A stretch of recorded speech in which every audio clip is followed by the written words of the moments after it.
एक बार की बात है, एक गांव में दो दोस्त रहते थे। एक का नाम गोपाल था और दूसरे का नाम रोहन था। उनके बीच में बहुत गहरी दोस्ती थी। एक दिन गोपाल ने रोहन से कहा, चलो कहीं घूमने चलते हैं।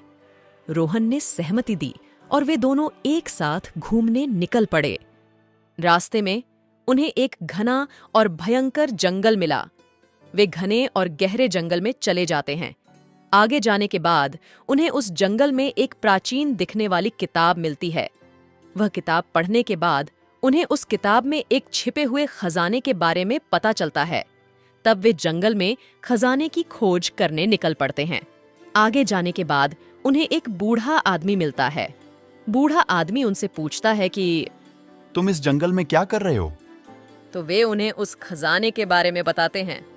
तब बूढ़े आदमी ने उन्हें चेतावनी दी कि आज तक जो भी इस खजाने की खोज में गया है वो वापस लौटकर नहीं आया है। लेकिन उन्होंने बूढ़े आदमी की चेतावनी को नजरअंदाज कर दिया और खजाने की खोज की यात्रा में निकल पड़े। आगे बढ़ते हुए उन्होंने एक भयानक आवाज सुनी। उन्होंने रास्ते में देखा कि एक अजीब सा और डरावना राक्षस उनके सामने खड़ा है। उसे देखकर वो दोनों बहुत डर गए।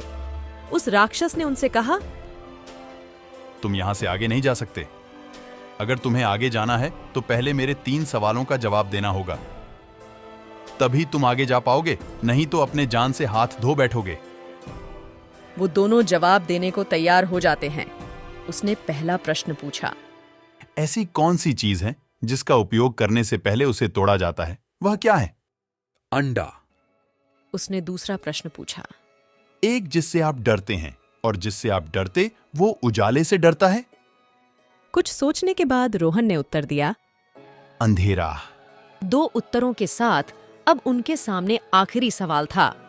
सभी के लिए बहुत जरूरी है, हमेशा आपके सामने रहता है लेकिन दिखाई नहीं देता। बताओ क्या है?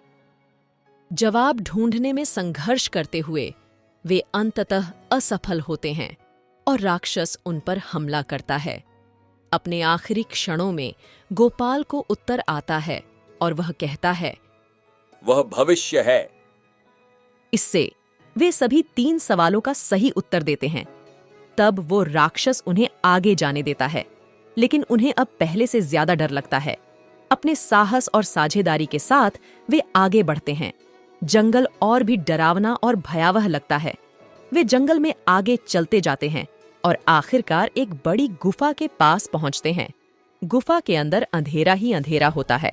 फिर वे एक मशाल जलाते हैं और गुफा में अंदर जाते हैं। अंदर उन्हें अजीब अजीब आवाजें सुनाई देती हैं, लेकिन वे धैर्य बनाए रखते हैं और आगे बढ़ते हैं।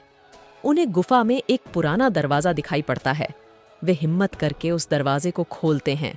दरवाजा खोलते ही उनके सामने एक बड़ा सा डायनासोर आता है, जो अपने मुंह से आग फेंकता है।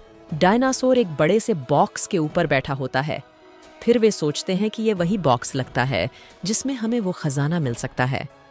उन्होंने डायनासोर के हमले से बचने के लिए तत्परता और स्थिरता से काम लिया।